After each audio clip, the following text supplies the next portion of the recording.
तो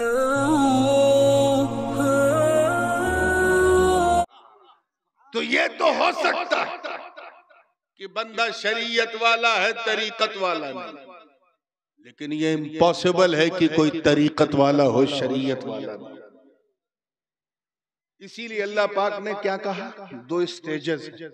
ऐ ईमान वालो, पहले शरीयत वाले क्या बनो, यानी नमाज पढ़ो, रोजा रखो, हज करो, ज़कात दो, नेकियां करो, अच्छे अच्छे काम करो, फर्ज पूरा करो, सुन्नत करो, नफिल करो, मस्जिद जाओ, जुमा पढ़ो, नमाज पढ़ो, शरीयत।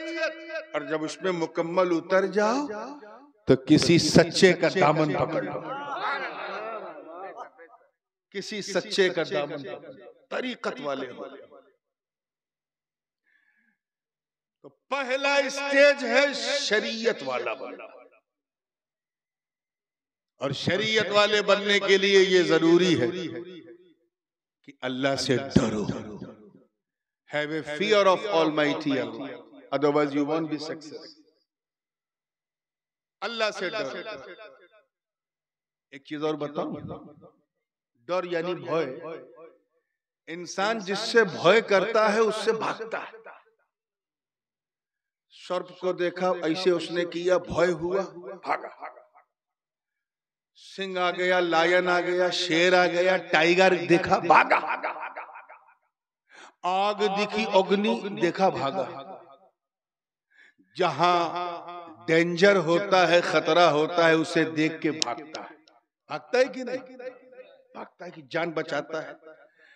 मनुष्य, तवज्जो चाहूंगा, जिससे जितना डरता है उतना दूर भागता है, उतना दूर भागता है। और अल्लाह भय, अल्लाह का खौफ ऐसा खौफ है, ऐसा डर है कि बंदा जितना अल्लाह से डरता है अल्लाह के करीब हो जाता है। वाह, जिंदाबाद, जिंदाबाद, वाह। नारे रिसालत, हुजूर ताजुल उलमा, नारे तकबीर, नारे रिसालत।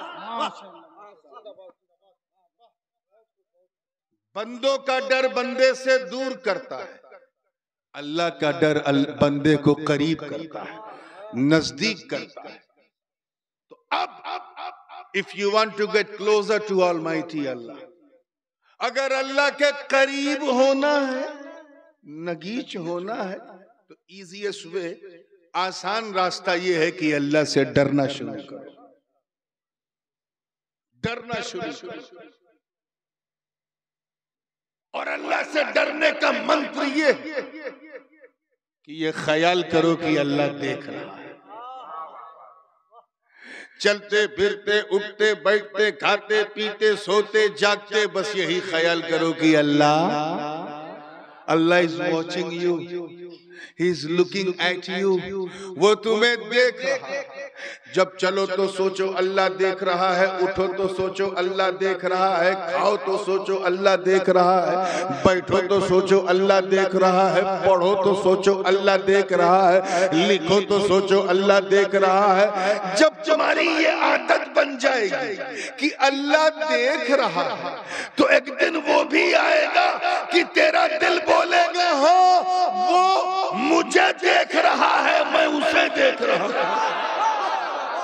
नारे तकबीर, नारे रिसालत, ताजुल उलमा, हुजूर ताजुल उलमा, जिंदाबाद, जिंदाबाद। आज हमारी सबसे बड़ी समस्या क्या है? हम ये भूल गए हैं कि अल्लाह देख रहा है। Unfortunately, we have forgotten that Allah is watching us. अल्लाह हमें देख रहा है। We absolutely forgotten. हम भूल चुके हैं। हमें याद नहीं कि हम कभी ये सोचे कि अल्लाह देख रहा है। याद रखो, अगर तुम्हारे मन में ये आ गया ख्याल कि अल्लाह देख रहा है, कभी मदिरा पियोगे, शराब पियोगे? नहीं। जैसे बोतल को हाथ लगाओगे, अंदर से दिल बोलेगा हटा, अल्लाह देख रहा है। वाह वाह, जिंदाबाद। कभी ज़िनाकारी, बदकारी की तरफ बढ़ोगे? नहीं, दिल बोलेगा रुक जा, अल्लाह देख रहा है। बेशक बेशक। कभी कोई गुनाह करोगे, झूठ बोलोगे? नहीं, जैसे ही झूठ बोलने का विचार आएगा रुक जाओगे, दिल कहेगा चुप हो जा, अल्लाह देख रहा है। बेशक बेशक। ये पीछे किसी के बैक बाइटिंग करना, गीबत करना, हसद और जलन रखना, ये मुसलमान का शेवा नहीं है। ये ख्याल करो कि अल्लाह देख रहा है। एक राइटर है अरबी, उसने 1925 से पहले के मुसलमान और 1925 के बाद के मुसलमानों को कंपेयर किया। उसने बताया कि पहले काम के मुसलमान होते थे, अब सिर्फ नाम के मुसलमान। आज हमारा हाल तो बहुत बुरा है। हम बेहयाई के दलदल में धंस गए। हम सिर्फ नाम के मुसलमान। हम इसलिए मुसलमान हैं क्योंकि हमारे अब्बा मुसलमान, हमारी अम्मा मुसलमान, इसलिए हम बेशक बेशक। हम इसलिए मुसलमान हैं क्योंकि हम लोग हफ्ते में एक दिन मस्जिद चले जाते हैं, साल में 2 बार ईदगाह चले जाते हैं। हम इसलिए मुसलमान हैं कि टोपी पहनते हैं और कभी मौका मिलता है तो टोपी पहना भी देते हैं। हम इसलिए मुसलमान हैं क्योंकि हमारी मुसलमानी हुई है, खतना हुआ है, इसलिए हम मुसलमान, और हमारे अंदर कोई खूबी नहीं। हुजूर शेखुल इस्लाम फरमाते हैं, जिसमें पासे शरीयत न खौफे खुदा, वो रहा क्या रहा, वो गया क्या गया। एक तस्वीर थी जो मिटा दी गई, ये गलत है, मुसलमान मारा गया। बेशक बेशक बेशक। ये जो हम सुनते हैं कि आज तुर्की में इतने मुसलमान मारे गए, फिलिस्तीन में इतने मारे गए, कश्मीर में इतने मारे गए, गुजरात में दंगे में इतने मारे गए, ये मुसलमान नहीं मरते, ये मुसलमानों की फोटो है। क्या है? छवि, जिसको आप कहते हैं। ये मुसलमानों की छवि, फोटो कॉपी जो है वो मिटाई जा रही है। हम काहे के मुसलमान हैं? मुसलमान तो उसे कहते हैं जो कभी झूठ न बोले। मुसलमान उसे कहते हैं जो किसी के पीठ पीछे बुराई न करे। मुसलमान उसे कहते हैं जो किसी को धोखा न दे। मुसलमान उसे कहते हैं जो किसी गैर पर बुरी नजर न रखे। मुसलमान उसे कहते हैं जो बड़ों की इज्जत करे। मुसलमान उसे कहते हैं जो नमाज, रोजा, हज, ज़कात करे। हम काहे के मुसलमान? तो बस ऐसे ही फोटो कॉपी। क्या है? जोर से बोलो। Photo copy, photo copy. हम तो वो उसने अपनी किताब में लिखा कि 1925 से पहले के जो मुसलमान थे, यानी खिलाफत उस्मानिया के जमाने तक, उनका आलम ये मौलाना कि वो कभी झूठ बोलते ही नहीं थे। 1925 से पहले अगर हमारा कोई हिंदू भाई बहुत सच बोलता था तो उससे कहते थे, क्या बात है भाई, इतना सच बोलते हो, मुसलमान तो नहीं हो गए? 1925। अगर कोई हमारा गैर मुस्लिम भाई कोई एक बैग शराब पीना, मंदिरा पीना छोड़ देता था तो लोग उसको शक की निगाह से देखते थे, अरे इसने शराब छोड़ दिया, मुसलमान तो नहीं हो गया। अगर कोई गैर मुस्लिम 100 साल पहले जुआ न खेले तो उससे कहते थे, क्या बात है भाई, जुआ नहीं खेले, मुसलमान तो नहीं हो गए। ऐसे थे। और आज जो सबसे ज्यादा झूठ बोले वो मुसलमान, जो नमाज न पढ़े वो मुसलमान, जो गुनाह करे वो मुसलमान, जो सबसे ज्यादा धोखा दे वो मुसलमान। अरे तुम क्या थे और क्या हो गए? हम तो वो थे मियां जो अल्लाह से इतना डरते थे, इतना डरते थे कि अल्लाह से डरते थे और उसके नबी से प्यार करते थे। हम वो थे जिनका नाम सुनकर कुफ्र में धरती कंप आ जाता था, जलजला आ जाता था, भूकंप आ जाता था। हम वो थे जो नबी का एक इशारा पाकर मक्के से मदीना चले गए। हम वो थे जो नबी के वजू के कतरे को भी, बूंद को भी जमीन पे नहीं गिरने देते थे। हम वो थे जिन्होंने बदर, उहद, खैबर और खंदक में परचम इस्लाम को लहरा दिया। हम वो थे जिन्होंने अंताकिया की कलीसाओं में घुस के अज़ान दे दी। हम वो थे जिन्होंने रुस्तम और सोहराब के सीने पे खड़े होकर अल्लाहू अकबर बुलंद किया। हम वो थे जिन्होंने दरियाए दिजला की रवानी में भी अपने घोड़ों को दौड़ा दिया। तभी तो शायर मशरिक ने कहा कि दश्त तो दश्त है, दरिया भी न छोड़े हमने, बहरे जुल्मात में दौड़ा दिए घोड़े हमने। वाह, नारे तकबीर, नारे रिसालत, अज़मते इस्लाम, अज़मते इस्लाम, औलादे गौसे आज़म, औलादे गौसे आज़म, हुजूर ताजुल उलमा, हुजूर नूरानी मियाँ। नारे तकबीर, नारे रिसालत, फैज़ान शेखुल इस्लाम, फैज़ान मुहद्दिसे आज़म हिंद, फैज़ान मुहद्दिसे आज़म हिंद, हुजूर ताजुल उलमा। नारे तकबीर, नारे रिसालत, नारे रिसालत। माशाअल्लाह, माशाअल्लाह, बहुत खूब, बहुत। अब सुधर जाओ मुसलमानों, अब भी न सुधरे तो तुम्हारी दास्तां भी न होगी दास्तां। So try to purify yourself, आत्मशुद्धिकरण, अपने आप को सुधार लो। आज जो हम पर बीत रही है ना, ये हमारी करतूतों का फल है। जो जैसी बीज बोगे वैसा ही फल काटोगे। अल्लाह से डरो ताकि दूसरे तुमसे डरे। हजरत ख्वाजा उवैस करनी रज़ी अल्लाह ताला, नाम सुना है ना?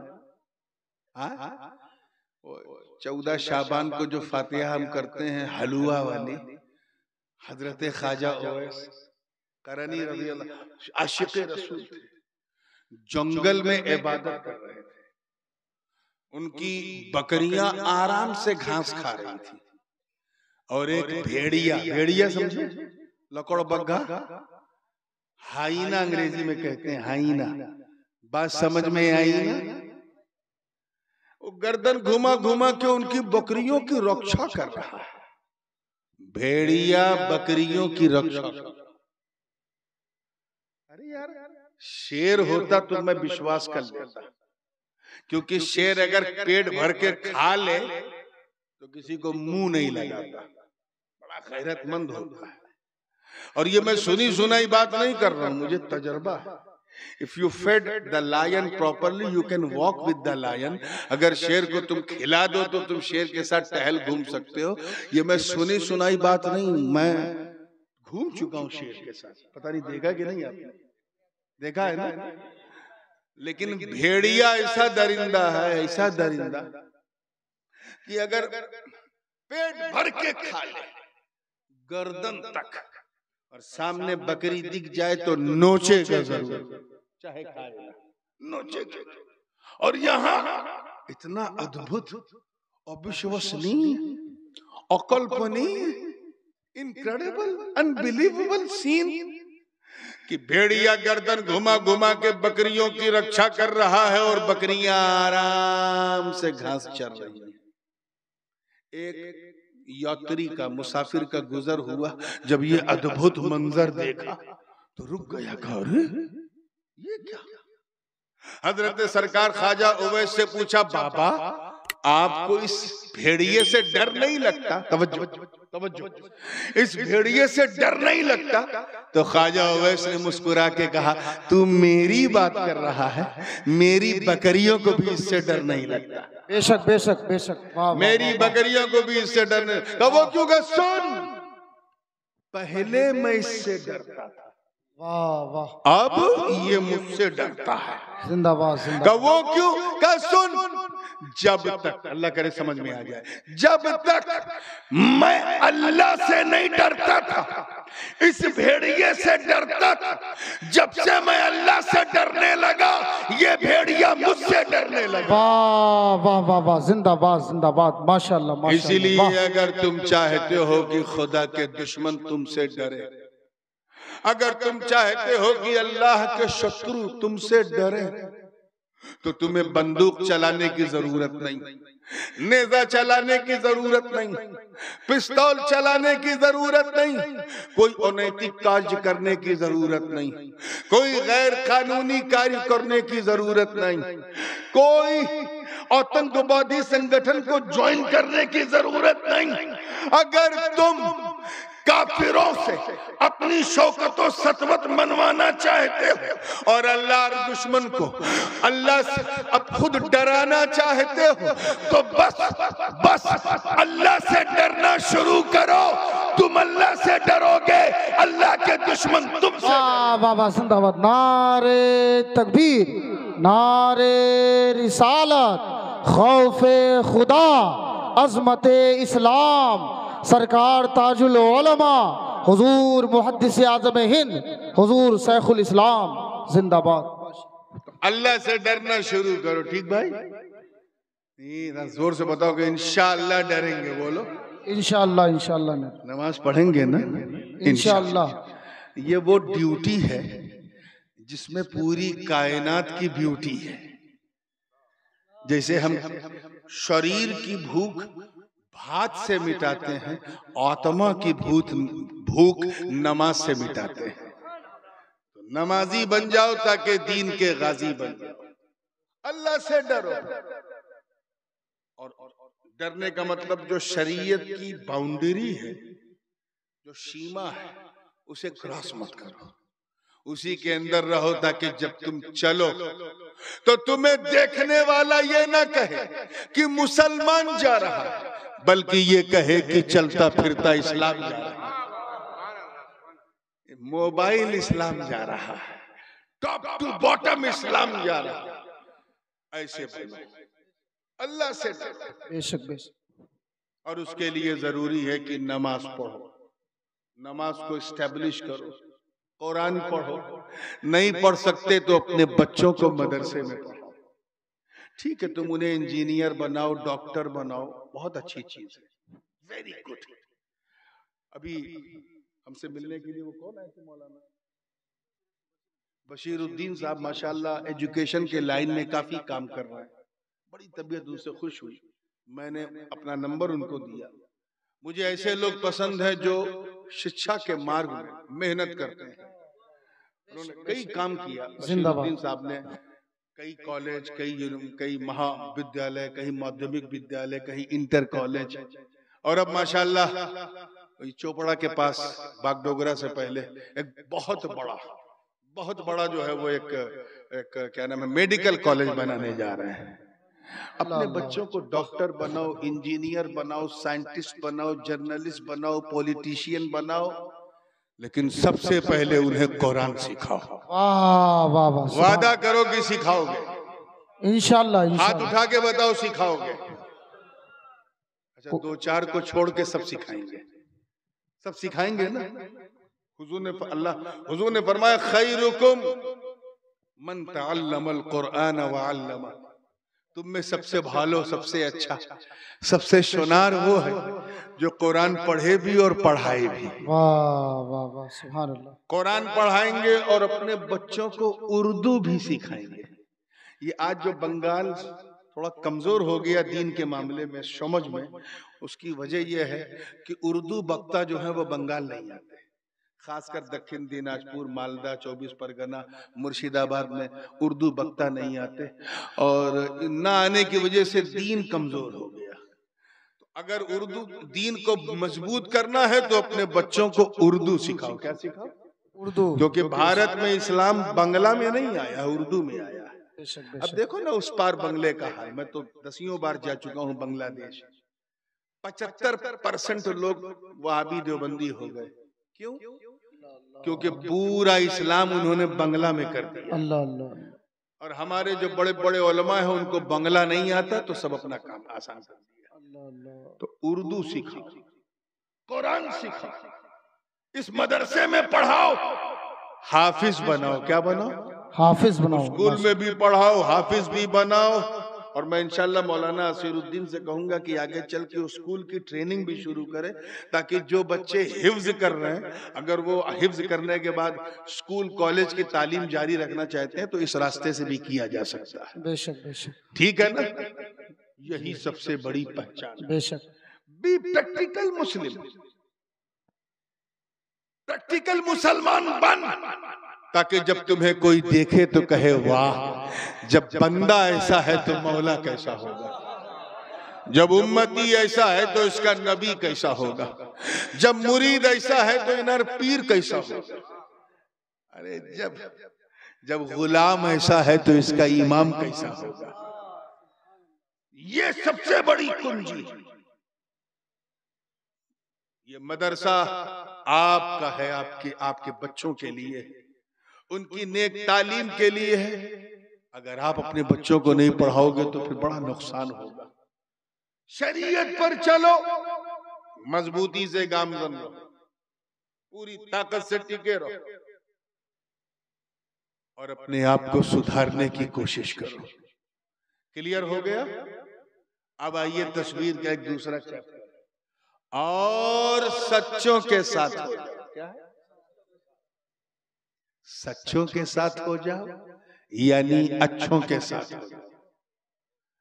अच्छों के साथ हो जाओ यानी मुरीद बन जाओ, किसी का दामन थाम लो, यानी किसी के पीछे चलो, किसी के साथ चलो, उसकी नियाबत में चलो, किसी को अपना गुरु बना लो, अपनी जीवन को उसके रंग में रंग लो। सच्चों के साथ। अगर तुम्हें नबी तक जाना है तो सच्चों का दामन पकड़े बगैर नहीं जा सकते। एक बात बताओ, ये स्टेज पे हम चढ़े हैं तो उछल के चढ़े हैं सीढ़ी से? बोलो, ये सीढ़ी वसीला है। क्या है?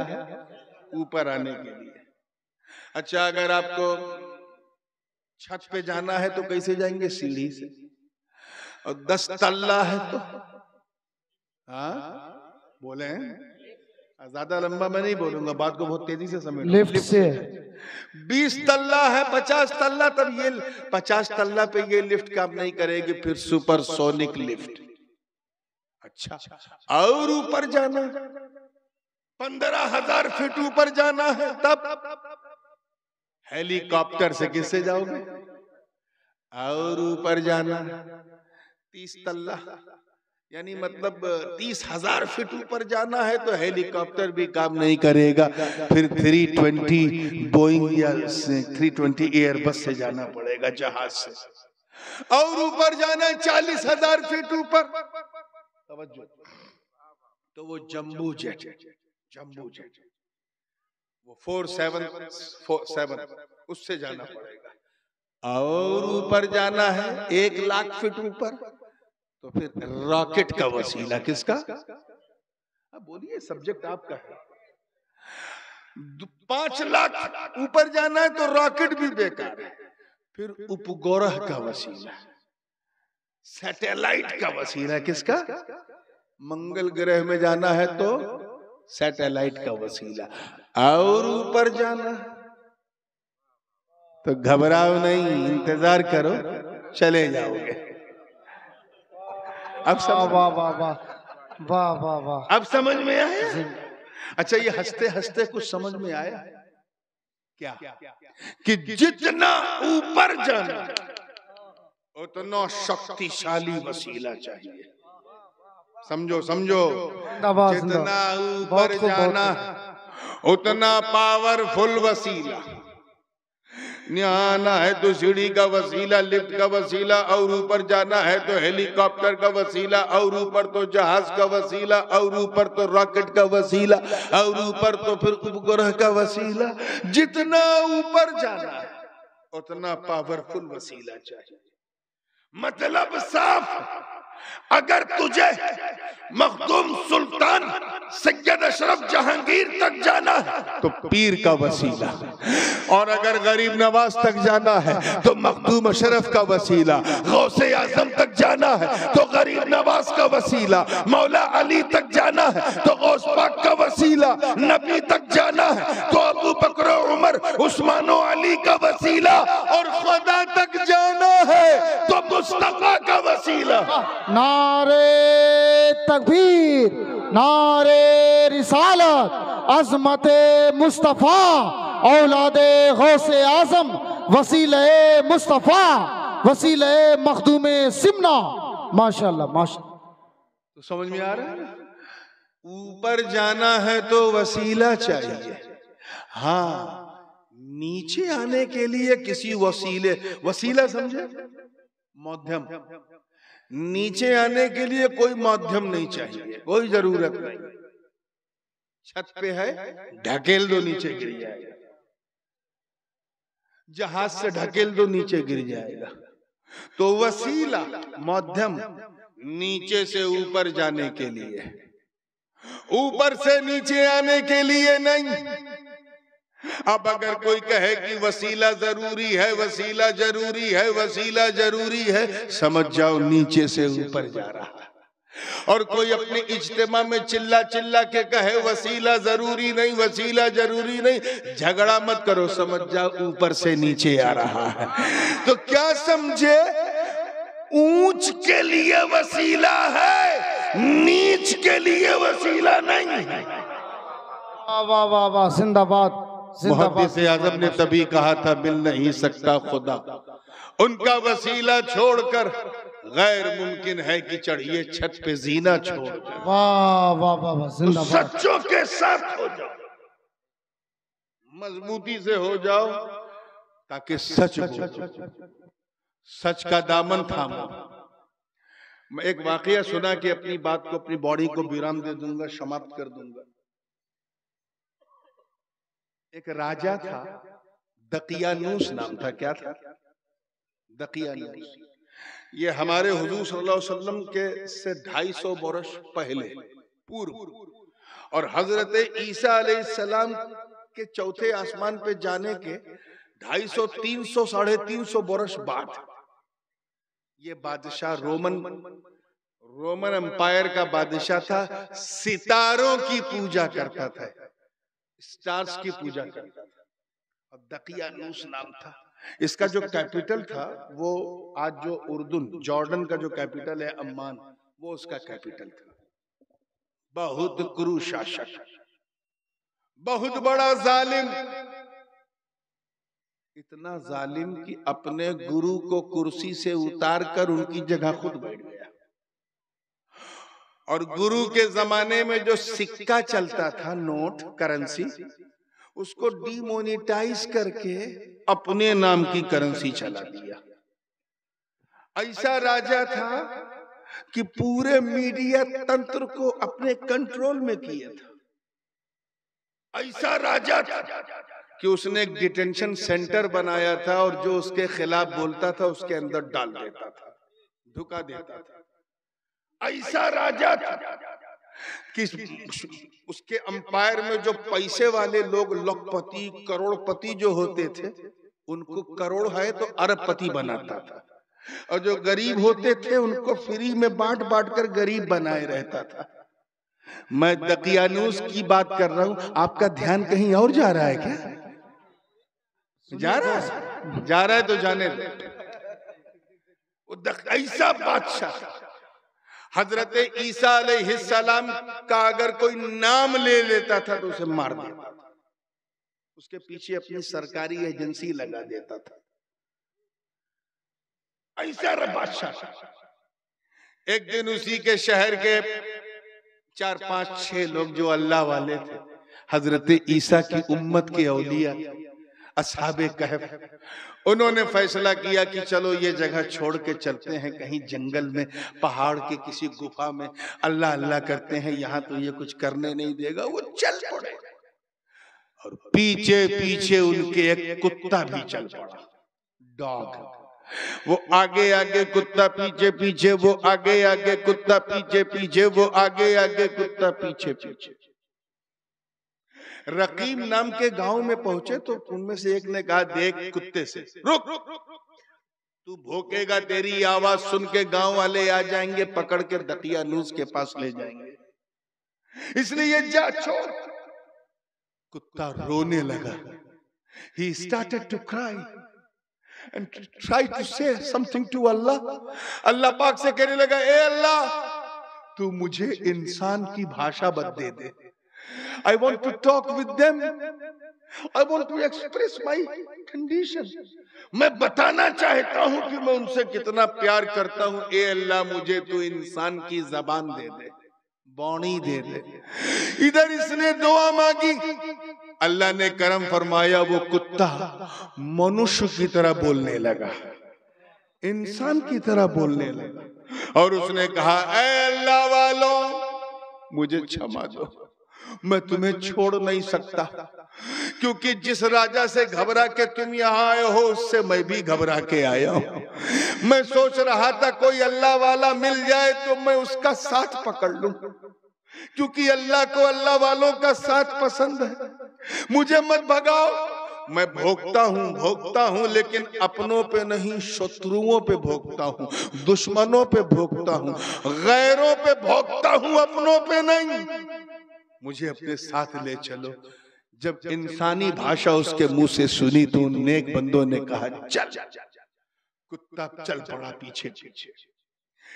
पहाड़ पे चढ़े, एक गुफा में पहुंचे तो कुत्ते को भी अपनी हद पता थी, वो गुफा के दहाने पे बैठ गया। वो नेक लोग अंदर चले गए और अंदर गए तो सो गए। क्या बोलो? सो गए। आप तो नहीं सो गए ना, तो बोलिए।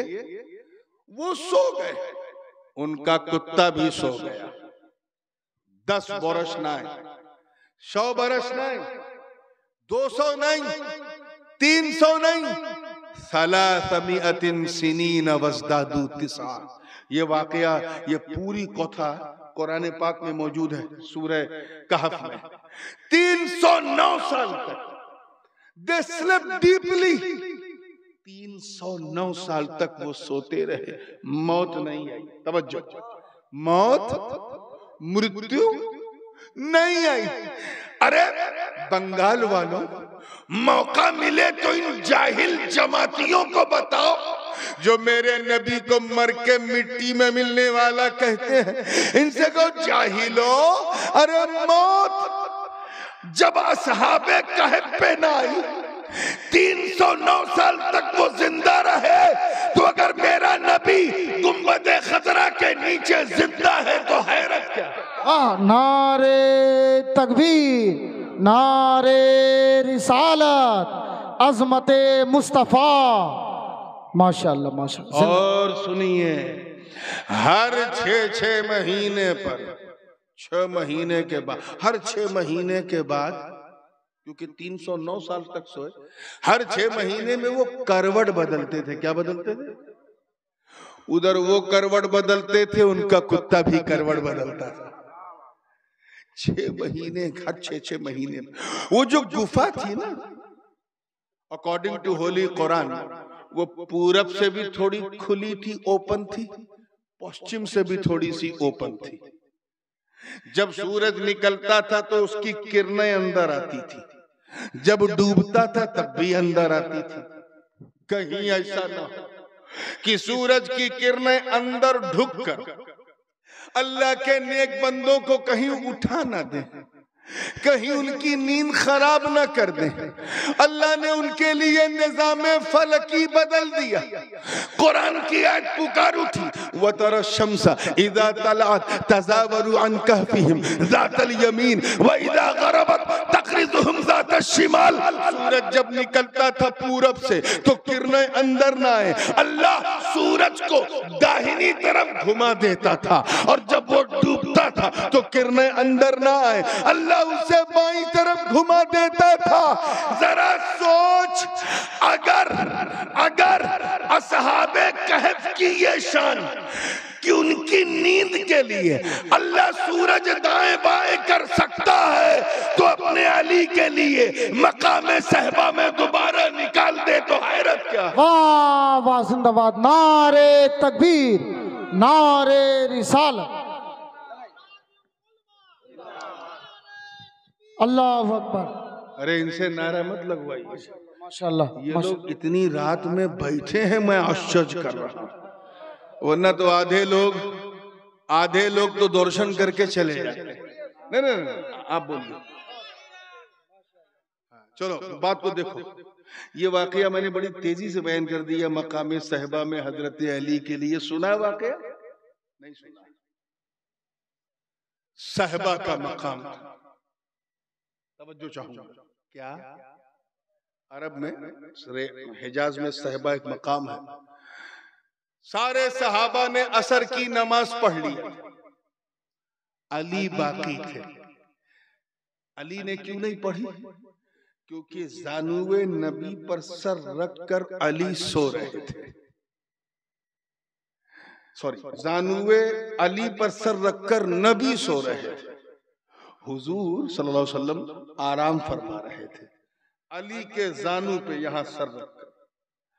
मौला अली ने सोचा कि अगर मैं उठूंगा नमाज के लिए तो नबी की आंख खुल जाएगी। अपनी नमाज को अली ने कुर्बान कर दिया, बलिदान दे दिया। वो अली जिनकी नमाज कभी कज़ा नहीं हुई, सिर्फ ये सोच के कि अगर मैं हिला तो हुजूर उड़ जाएंगे, हुजूर उड़ जाएंगे, और हुजूर उड़ गए तो अल्लाह राजी नहीं होगा, मेरी नमाज मेरे मुंह पे मार दी जाएगी। अगर ये किसी जमात का मुल्ला होता तो कहता हुजूर उठिए उठिए, नमाज का टाइम है। लेकिन आशिक की कर रंग देखो, अपनी नमाज की बोली दे दी, बलिदान दे दिया। मगर पहली बार नमाज कज़ा हुई थी तो अली को ये गम बर्दाश्त न हुआ, and he started to cry. वो रोने लगे, जोर से बोलो, वो रोने लगे। रोते जब रोए तो एक आंसू का एक बूंद टपक गया नीचे और हुजूर अलैहिस्सलाम के रुखे वद्दुहा उनके चेहरे पे गिरा। जब चेहरे पे गिरा तो नबी ने आंख खोल दी।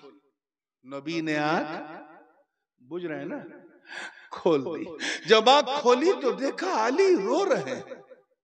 फरमाया मालक या अखी, मेरे भाई अली क्या हुआ, व्हाई आर यू क्राइंग, क्यों रो रहे हो? हुजूर आसमान की तरफ देखिए।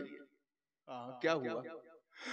सूरज डूब गया, मैं इसलिए रो रहा हूं। सबने नमाज पढ़ ली थी, आपने भी पढ़ ली थी, मगर इससे पहले कि मैं पढ़ता आपने मुझे बुला लिया और मेरे जानू पे सर रख के, माथा रख के आप सो रहे थे।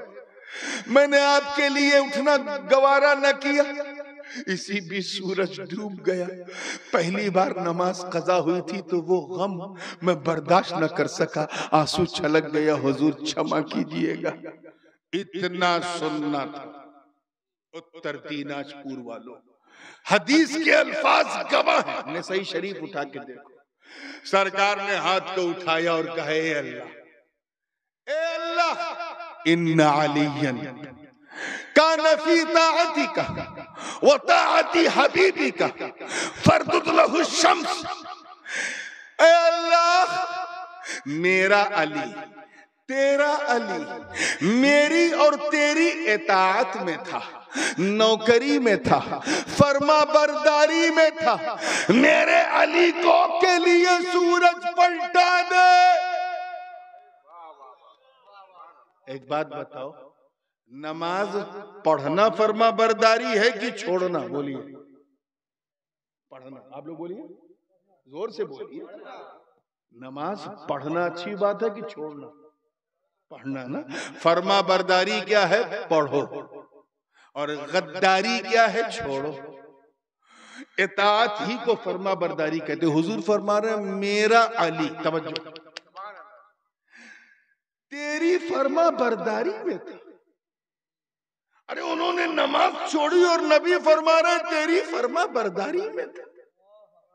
मतलब साफ कि जो नबी की फर्मा बरदारी है वही खुदा की फर्मा बरदारी। वाह वाह, सुभान अल्लाह, सुभान। क्योंकि जो नबी का है वही खुदा का है, जो खुदा का है वो मुस्तफा का है। न यहाँ कुछ मेरा न कुछ तेरा, जो नबी का वो खुदा का, जो नबी का नहीं वो खुदा का नहीं। तभी तो आला हजरत ने फरमाया मैं तो मालिक ही कहूंगा कि हो मालिक के हबीब, यानी महबूब व मुहिब में नहीं मेरा तेरा। वाह वाह, जिंदाबाद। नारे तकबीर, नारे रिसालत, नारे हैदरी, नारे हैदरी, फैजान शेखुल इस्लाम हुजूर ताजुल उलमा।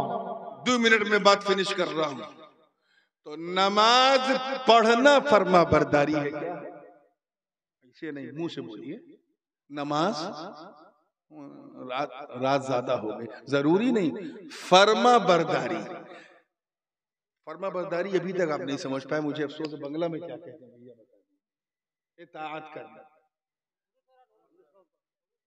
अनुसरण भी कह सकते, अनुसरण। ये अनुसरण है, हालांकि अनुसरण भी प्रॉपर ट्रांसलेशन नहीं है, क्योंकि ये हिंदी के अनुसरण से बना है, मैं जानता हूं। फर्मा बरदारी जैसे मैं आपसे कहूं मुझे एक गिलास पानी पिलाओ, आप उठ के आए और फौरन दे दिए, लो पीर साहब। हुक्म का, आज्ञा क्या पालन करना, क्या अब क्लियर हुआ थोड़ा सा? ये है इताअत। हुजूर फरमा रहे अली तेरी इताअत में था, यानी तेरी आज्ञा का पालन कर रहा था।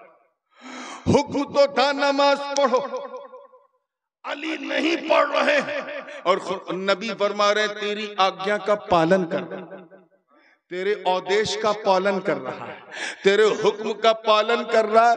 पता चला कि खुदा का हुक्म यही है जो मुस्तफा का हुक्म। मिल नहीं सकता खुदा उनका वसीला छोड़कर, गैर मुमकिन है कि चढ़िए छत पे जीना छोड़कर।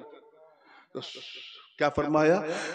फरदुद लहु शम्स, ऐ खुदा मेरे अली के लिए सूरज पलटा दे। सूरज, इतना कहना था, सूरज पलट गया। सूरज पलटा तो मौला अली खड़े हुए नमाज पढ़ने। अब अली खड़े हैं, सूरज डूब नहीं रहा है। अली रुकू में गए, सूरज डूब नहीं रहा। अली सजदे में गए, सूरज डूब नहीं रहा है। अली फिर खड़े हुए, सूरज डूब नहीं रहा है। तो मैंने विचारों की दुनिया में, क्योंकि मैं तो सूरज से मिला नहीं, तो विचारों में मैंने सूरज से पूछा, ऐ सूर्य महाराज कब डूबोगे, कब डूबोगे? तो सूरज बोला पहले पूछते तो बताता कै बजे डूबूंगा। अब अली से पूछो इनकी नमाज कब समाप्त होगी,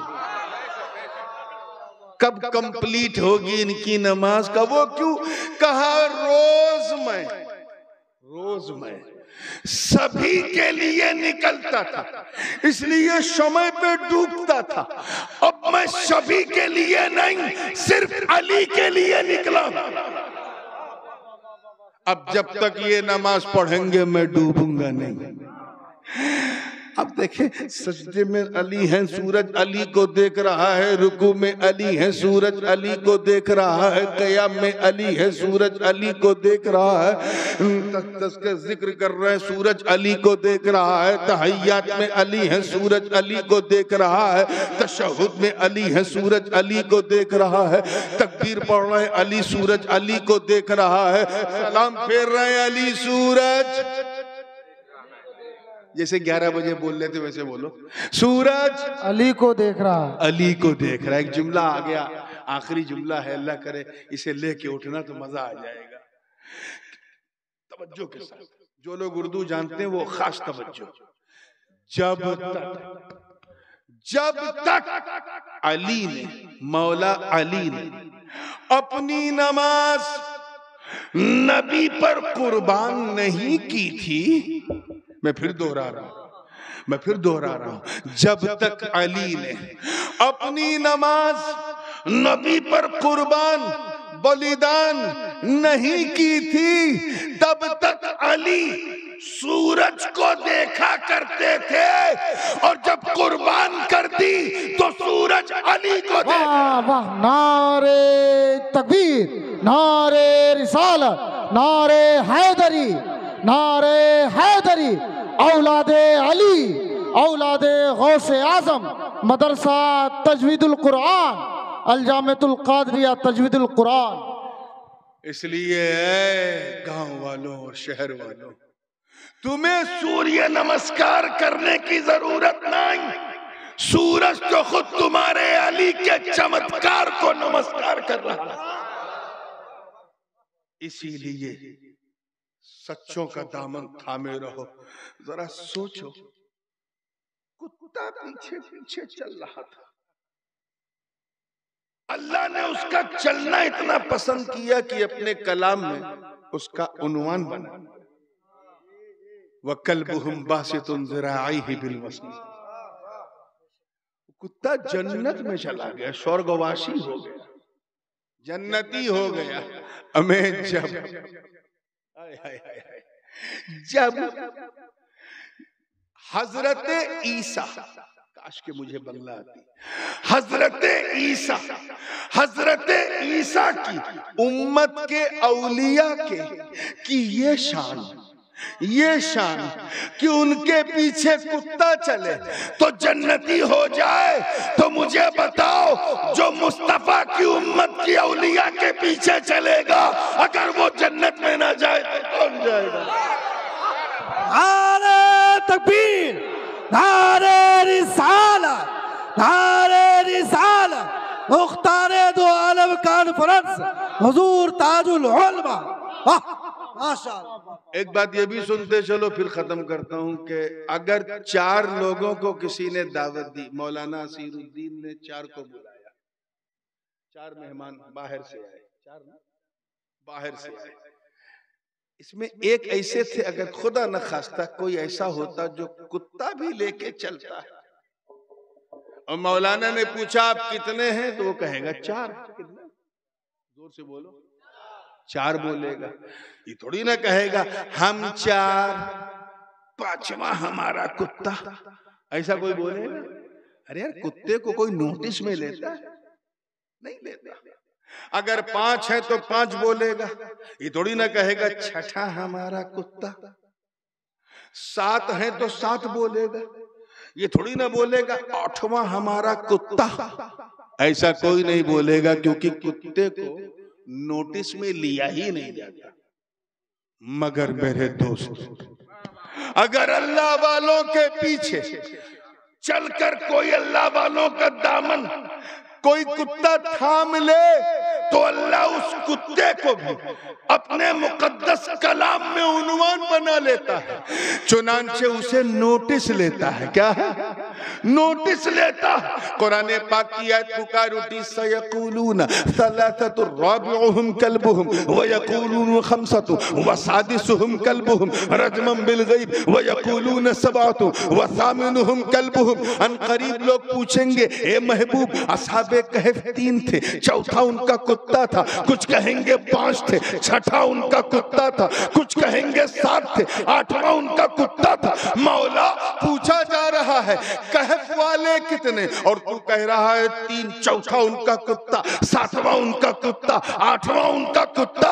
ये कुत्ते को हटाता क्यों नहीं? तो आवाज आई, अरे हटाऊं कैसे, उसने सच्चों का दामन थाम लिया। सुभान अल्लाह। नारे तकबीर, नारे रिसालत।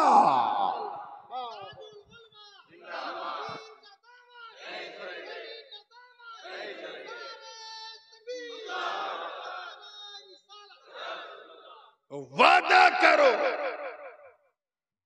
कि अल्लाह से डरोगे, शरीयत पे चलोगे, बोले इंशाअल्लाह, और सच्चों का दामन थाम लोगे। और जब ये दोनों हो जाएगा तो पक्के मुसलमान बन जाओगे। अल्लाह पाक हम सबको सच्चा, पक्का, सुन्नी, सहीहुल अकीदा मुसलमान बनाए रखे। व आखिरु दावाना अनिल हम्दुलिल्लाहि रब्बिल आलमीन। अस्सलामु अलैकुम।